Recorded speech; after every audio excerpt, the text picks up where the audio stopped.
Ah yes, Florida man. Florida man. Florida man. Florida man. Florida man. Florida man. Florida man. Florida man. Florida man. Mr. Florida. Who can forget classic Florida man stories like Florida man undergoing kidney dialysis is upset that he can't bring life-size cutout of President Trump for emotional support during his treatments. Florida man threatens to kill man with kindness, uses machete named Kindness. Florida man accused of stealing gator from golf course threw it around to teach it a lesson. For every US state, people have formed some stereotypes about the people who live there. For Oregon, people may unfairly assume it's full of Portlandia hipsters. For Texas, people might unfairly assume folks are just one unkind word away from going full Yosemite Sam. Now all of you skunks, clear out of here! But whenever you hear the name Florida man, it conjures up a certain image of swamps, beer, and lawless shamelessness. And I'm not talking about Mar-a-Lago. But what if I told you that the overwhelming deluge of stories about Florida and their Florida antics isn't because Floridians are inherently weird and prone to getting caught doing ridiculous things? Really, the reason we hear so much about Florida has to do with something that should be the envy of all other states: Florida's radical commitment to open meetings and accessible public records. So let's discuss the phenomenon of Florida man, Florida woman, and Florida people, and how we owe Florida's open government laws for entertaining us with stories like SWAT team rescues Florida man from tree, Florida man blames Putin in attempt to avoid speeding ticket, and so many more tales of woe from the Sunshine State. I'm not a state. I'm a monster. But before we get into the why of Florida man, let's discuss the what of Florida man. What is Florida man? Well, for those of you who have spent the last decade living under a rock with no Wi-Fi, Florida man is a long-running internet joke about, to put it politely, the colorful residents of the Sunshine State. Specifically, the term refers to the seemingly disproportionate number of Floridians whose news stories go viral for engaging in a variety of irrational, sordid, and outright bizarre behavior. Florida Man first became popularized as an internet meme in 2013 thanks to the efforts of the Florida Man Twitter account, who gained national attention when he began collecting news stories about Florida Man stories to illustrate real-life headlines about the world's worst superhero. Though the account stopped tweeting in 2019, you can also track the exploits of Florida Man stories on Reddit and Tumblr. Or you could just apply Florida Man to your Google alerts. The general pattern of these stories involve headlines that are literally just Florida Man followed by the absolutely bonkers thing that they are reported to have done. What kinds of things, you ask? Well, I'm so happy you asked, because these peculiar tales fall into several categories of Floridian woe. You've got your booze-related antics like, beer is my coffee, says Florida man arrested for 9th DUI. Florida man arrested on DUI charge after driving scooter into Walmart shelves, police say. Drunk Florida man tries to use taco as ID after his car catches fire at Taco Bell. And then you've got your drug-related mishaps, like Florida man high on flocka, attacked officer, said he was God, had sex with tree, police say. Florida man calls cops to come over and test if his meth is authentic. Florida man says syringes found in his rectum aren't his. Then you've got bizarre injuries, often involving the misuse of firearms, explosives, or wildlife, like Florida man accidentally shoots himself, notices 2 days later. Florida man who blew arms off making fireworks with coffee grinder won't be charged. Florida man fleeing from cops attacked by alligator. Then you've got Florida crime stories like police, Florida men try to steal honey, get attacked by 30,000 bees. Florida man arrested for trying to get alligator drunk. Florida man posing as Disney worker charged in removal of R2-D2 at hotel. Florida man snatches 4 million pounds of citrus without paying. Then there are the Florida man stories that defy categorization. Florida man beats ATM, says it gave too much cash. Florida man stole truck, attempted to break into military base to warn of fight between aliens and dragons. Florida man claimed powers of invincibility helped him steal cigarettes. Police. And lest you think it's just all about the Florida man, we've also got our share of Florida woman stories that are no less bizarre, like Florida woman dances during sobriety test, tells deputy, "You sound like my ballet coach." Florida woman arrested for posting fresh meth tonight on dating profile, cyberstalking. Florida woman bites camel's genitals to escape from animal after it sat on her. The camel did nothing wrong. Okay, I know what you're thinking. Devin, are you actually going to talk about some kind of pertinent legal issues here? Or is this just some flimsy excuse to list as many Florida man and Florida woman stories as possible in one video? Yes. Now, I'm also going to talk about all the crazy stuff that happens in all of the other states as well. We'll get to the law in a second, but the thing is, weird news stories exist in every state, and they're not hard to find. Texas man texts weed offer to cop, gets arrested. Arizona man selling ranch for $5 million due to constant alien attacks. Pennsylvania man facing assault charges over Big Mac. Connecticut man yells at bear until it leaves his kitchen. Missouri man helps start riot against self, will almost assuredly be re-elected senator after 3 more years in office. And yet, there seems to be a disproportionate amount of weird stories coming out of Florida. But there's actually a very good reason we hear about Florida so much in these viral news stories, and it's something that Florida actually has done very well that is worthy of praise that should be modeled by other states. I'm talking about Florida's robust public records laws enshrined by statute and constitutional amendments. As reported by the Miami New Times, ironically, one of the things that may be contributing to Florida being shamed so often in the national media is something all Floridians should be proud of. Since 1909, Florida has had a proud tradition that all government business is public business and therefore should be available to the public. That means all records, including photos and videos produced by a public agency, are easily accessible with a few narrow and obvious exceptions. Public officials are also required to open all of their meetings, even unofficial ones, to the public. So here's a quick recap of Florida's century-long tradition of open records laws. Florida passed its first public records law in 1909 with the aptly named Public Records Law. As stated by the Florida Public Records Law, quote, "It is the policy of the state that all state, county, and municipal records are open for personal inspection and copying by any person. Providing access to public records is a duty of each agency. Under this law, all records made or received by any public agency in the course of official business are available for inspection unless subject to a specific exception or exclusion by the Florida legislature." And in the century that law has been enacted, the definition of what constitutes a public record has expanded beyond the traditional written documents. And you know what public records are also subject to disclosure? Arrest reports, 911 calls, and mugshots with private info like address and phone numbers redacted. As a result, we got access to Florida man stories like drunk Florida man kicked out of library, told cops he was Jason Bourne. Florida man with Florida tattoo on his forehead arrested for misuse of 911, marijuana possession. Florida man suspected of smelling woman's feet at library leads police on scooter chase. And in 1967, Florida expanded its open records laws even further with the passage of the government in the Sunshine Law. These provisions, commonly called the Sunshine Law, establish a basic right of access to most meetings of boards, commissions, and other governing bodies of state and local agencies and authorities. Subject to limited exemptions, the Sunshine Law dictates that no resolution, rule, or formal action taken by any governing body or board are legally binding unless their meetings comply with these requirements. Which leads to the publication of Florida man stories like Florida man offered to pay officer with hamburger for oral sex, police say. Florida man tells police he's allowed to carry meth, ask the FBI. Florida man claims he was driving car with 2 missing tires because of a curse. And public officials who knowingly violate these Sunshine Laws are subject to a first-degree misdemeanor charge punishable by a fine of up to $1,000 and a jail term not to exceed 1 year. Now, an unintentional violation is a non-criminal fine of up to $500, and a public official who intentionally violates the public records law is subject to a suspension or removal from office.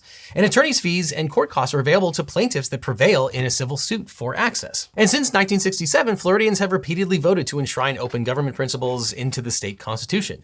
Voters adopted the Sunshine Amendment in 1976, which required the full and public disclosure of the financial interests of all public officers, candidates, and employees. And in 1990, a constitutional amendment applying open meetings laws to the state legislature was overwhelmingly passed by the voters. And in 1992, voters amended the state constitution one more time to guarantee the openness in state government and expand public records laws to the judiciary. And as a result, Florida couldn't hide stories like Florida man accused of using Kool-Aid packets to steal nearly $1,000 in Walmart merchandise. Florida man arrested with pound of cocaine, some kept on stack of bacon. Florida man sprays woman with roach spray, break out nunchucks over loud music. Now, and that's not to say that the laws are solely responsible for all of the crazy stories that come out of Florida. As highlighted by the New York Times in a report on the subject, some contributing factors to the Florida man phenomenon are the sheer size and diverse culture of the state. Florida is the 3rd largest US state, and with more people means more crime stories. The Times noted that drugs and the weather are also culprits. I'm a just island boy. I'm a just island boy. Florida boy. I got a real damn tropical. The steaminess adds to the seaminess, and outdoor living makes for easy viewing and recording. But the most important factor in Florida man's superhero origin story is the strength of Florida's public records laws. As reported by a local station in Tallahassee, under the Sunshine Act, the public and the media are given access to crime reports almost immediately after they happen, like the daily booking report, which is posted almost as soon as a person is booked into jail. That information allows reporters to detail the narratives quickly. Barbara Peterson, the president of Florida's First Amendment Foundation, Association notes that the easy access coupled with the sheer novelty makes these stories takes off. Quote, it's fun to say Florida man, both the fact that we do get access to that information early on, but also the branding. And while Florida reporters can get these arrest reports quickly, reporters in other states typically have to file a request for an arrest record, which police can routinely deny despite their jurisdiction's purported open records laws. Arrest reports like, Florida man with drugs around penis denies they were his. Florida man arrested after hitting dad with pizza because he was mad he helped birth him. Florida man arrested for handing out marijuana because it was Christmas. In a 2019 editorial, Pennsylvania journalist Gil Smart explained the roadblocks to getting an arrest report in the Keystone State versus the Sunshine State. As Smart explained, Pennsylvania open records laws allow police to withhold information if it's considered part of a criminal investigation. And police would frequently claim that we can't give you the arrest report because it's part of the investigation. And even if police did produce documents, there was no way to know what volume of information was being upheld. But when Smart came to Florida, he was shocked by the ease with which journalists can get information. Quote, law enforcement provides you with this info as a matter of course, without complaining or throwing roadblocks in your way or claiming it's crucial info in an investigation. Just how easy was it for Smart to get these documents in Florida? Well, a local police agency started sending Smart daily arrest reports by email, something he didn't even sign up for or request before receiving them. Now, of course, the salaciousness and silliness of these tales of woe do lend themselves to a special kind of I'm so glad it's not me enjoyment. I mean, how else is one supposed to react to Florida man arrested for calling 911 after his kitten was denied entry into a strip club? It's easy to chuckle at some of these more frivolous sounding stories, but many of these headlines are deeply disturbing and violent. And critics of the Florida man phenomenon note that the punchline is often at the expense of Floridians with mental health issues and severe drug dependency. Mental health issues and drug dependency issues like, oh, well, maybe that's not in such great taste.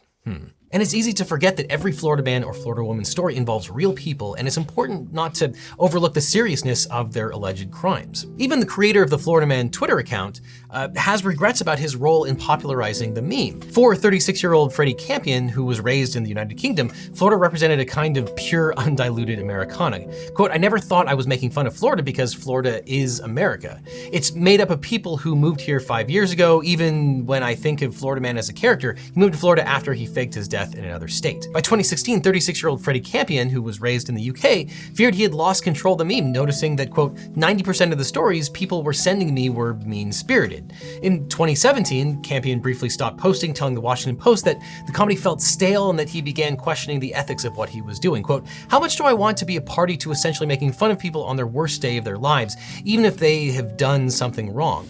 Like, who gave the internet the right to add to someone's punishment? And now the Twitter account is retired, and Campion hopes that other people like himself are learning to be more responsible about what they share online, but he doesn't seem to be quite so optimistic. He said that, quote, I'd still love to see Florida Man have a happy ending.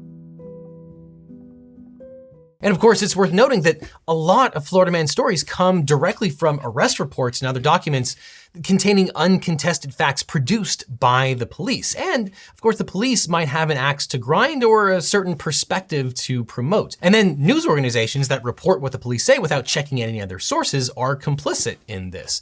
And they, of course, get in the habit of simply parroting what the police tell them, which in the context of an uncontested case of Florida Man might not be the biggest deal, but it could become an issue when things are more contested in different contexts. So remember, next time you share a crazy Florida Man story, your state citizens are just as dumb and broken. Your laws are just less transparent.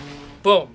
Roasted. Of course, it was good while it lasted. When the original Sunshine Amendment passed, the only major exceptions were for bank account numbers, social security numbers, and medical records. But Florida's leadership is actively chipping away at the Sunshine laws.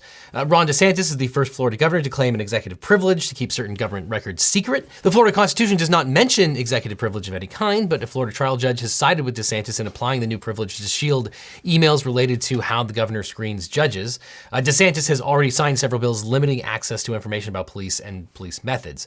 And in 2023, the Florida legislature has already introduced over 60 bills that would create exceptions to Florida's Public Records Acts. One of the new exceptions would prohibit the agency which provides security for DeSantis from disclosing any details about his travel arrangements, even for trips that are already covered.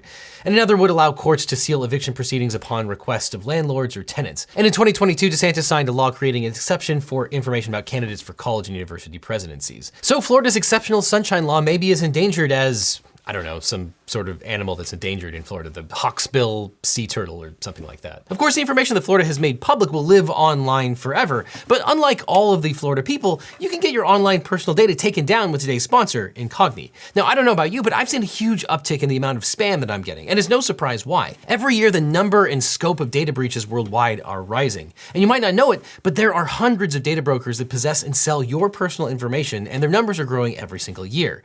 These data brokers could have your name, your address, phone number, shopping habits, possibly even your social security number, all up for the highest bidder. And at best, this leads to scam calls, and at worst, to identity theft and doxing. But that's where Incogni comes in. Incogni fights on your behalf to remove your personal data from data brokers and deals with any objections from their side. All you have to do is create an account and give them approval to work on your behalf. And Incogni conducts repeated ongoing removals because even if the broker removes your data once, they could collect it again. Incogni makes sure that your personal information stays off the market for good. When I signed up, I saw a huge decrease in the number of spam emails and calls that I was getting. And it's terrifying to see exactly how many brokers have our data, but it's really fun to log into the Incogni dashboard and watch Incogni get them to delete that info one by one. So if you'd like to give Incogni a try, the first 100 people to click on the link below and use the code LegalEagle will get 60% off their subscription to Incogni. So to get 60% off, just click on the link that's on screen right now or down in the description and use the code LegalEagle to get Incogni. After that, click on this box over here for more LegalEagle, or I'll see you in court.